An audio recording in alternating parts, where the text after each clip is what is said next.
Ngayon po rin po ang ating Panginoon sa araw pong ito. Maraming po salamat sa ating pong Panginoon, for this is the day that the Lord has made, and I will rejoice and be glad in it. We are in the topic po of resurrection, number 14 na po tayo.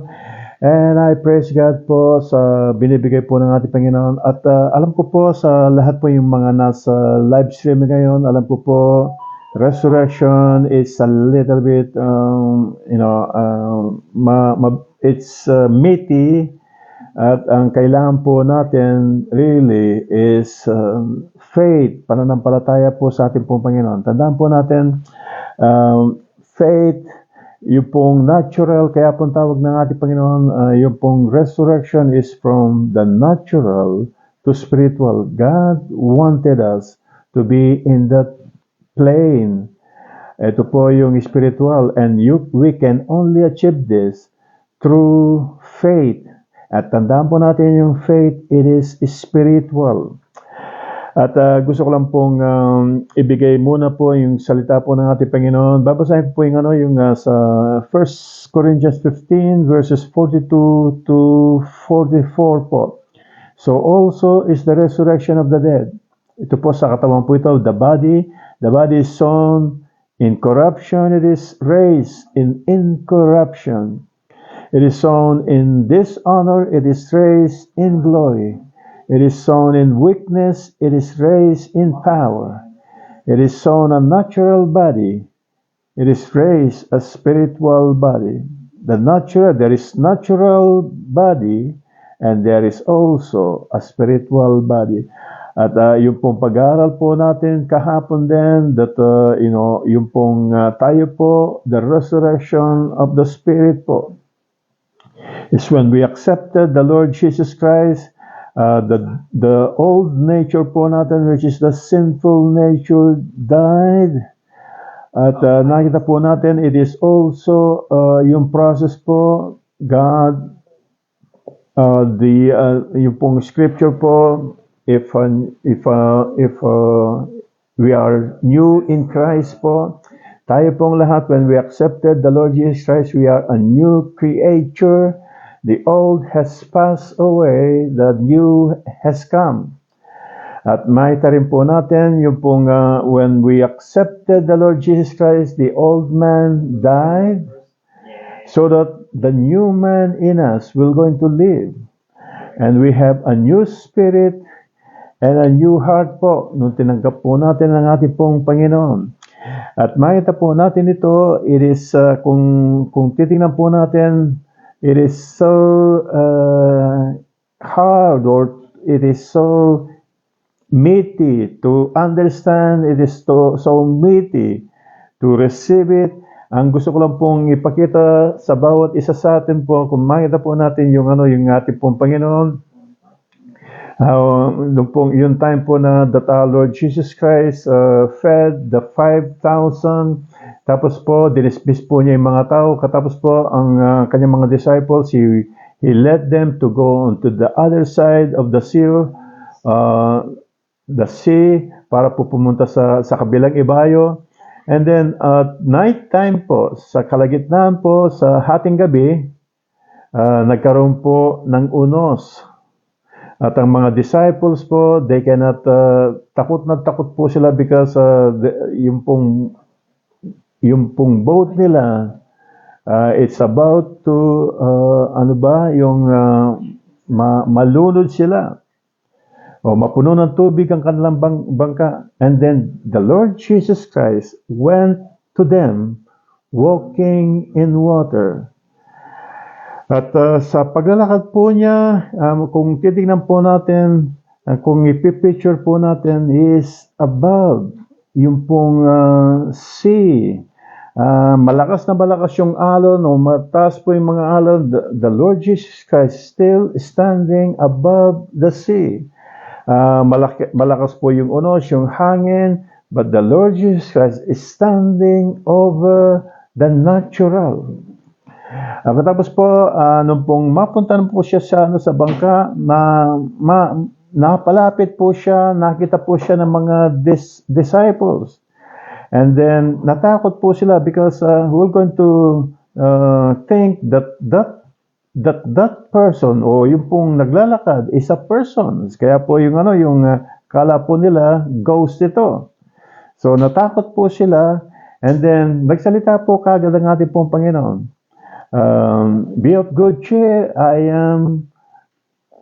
am He, sabi po ng ating Panginoon. Kaya po, nung pong makita po, tingnan po natin si Peter, nung si Peter po nakita, ang pinaka-fear nila is the water, ang unos, ang bagyo. Ang nakita po ni Peter, doon po yung takot nasa kanya because of the sea. Rumaragas ang sea, yung malakas yung hangin, yung unos. And then, nung makita po niya ang ating pong Panginoon, Panginoon, kung ikaw nga po yan, let me come down to you. Sabi po ni Peter, kung ikaw nga po yan, hayaan mong magpuntahan kita. Tignan po natin sinabi ng ating Panginoon. Sabi po ng ating Panginoon, come. And then, bumaba po sa bangka si Peter at naglakad siya sa tubig. Kung titignan po natin, it's the same thing po. Yung pong faith niya is on the Lord Jesus Christ. And then when the Lord Jesus Christ asked him to come down, siya po ay nakalakad sa tubig. Yun lang po muna yung ibibigay ko because yung po kailangan pong makita po natin, nakapaglakad po siya sa tubig at pupuntahan po niya ang ating pong Panginoon. Ano po yung ibig sabihin po nito? Ano po? At kung makita po natin dito, in the mind of a person, in the natural po, ang any belief po ng tao, no one can walk on water. Wala pong makakalakad sa tubig. Sa natural po. Pero po, bakit po nakapaglakad sa tubig si Peter? Because of the faith that he has on the Lord Jesus Christ when he told him, come, Peter. At nakapaglakad po siya sa tubig. It's the same thing po sa pananampalataya. Sa natural po, you're not going to understand it. You're not going to achieve it in the natural. But in the spiritual po, it will be done. Because our faith on the words of God, yung po yung mas mataas. Ito po yung sinasabi po ng ating Panginoon sa bawat isa sa atin, sa resurrection din po.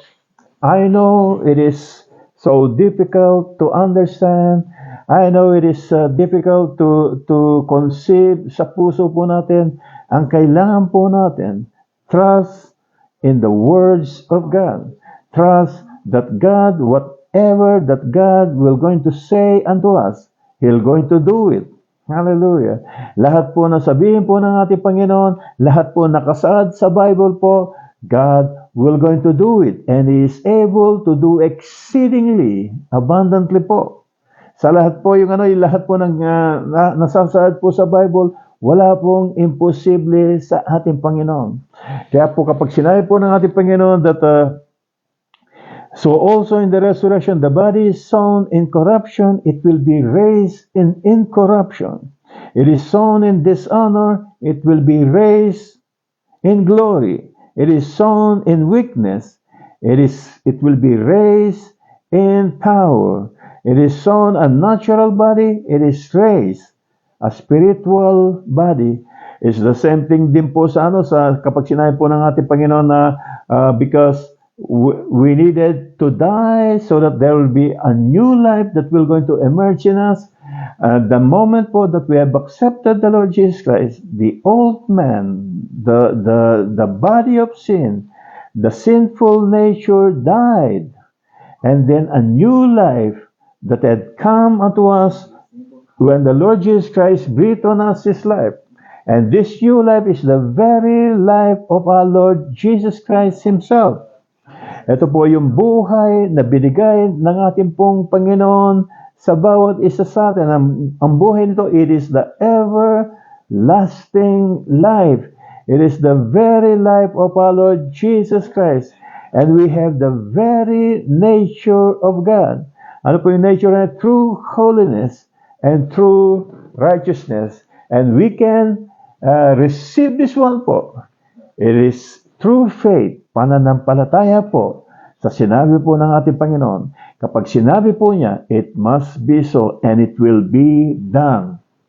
Yun po yung gusto pong sabihin po ng ating Panginoon sa araw po ito, sa umaga po ito. Kaya po sabi po ng ating Panginoon, come. Sabi po kay Peter, come. At naglakad po si Peter sa tubig. Ganon din po yung sinasabi ng ating Panginoon sa bawat isa sa atin about the resurrection. Come and you're going to experience the resurrection. Sabi po ng ating Panginoon, I am the resurrection and the life. He that believeth in me, though he were dead, yet he will live. And those who are continually believing on me, they will never die. At po rin po ang ating Panginoon sa umaga po ito, diyan sa Doha, dito po sa Regina, it's gabi po. At maraming po salamat sa ating po Panginoon. Sa lahat po yung mga nasa live streaming, sa lahat pa po na makakapanood po ng live streaming ito, pagpalain po kayo ng ating Panginoon sa araw po ito at sa mga susunod po pong mga araw. And glory to God po. Glory to God. Believe the word of God.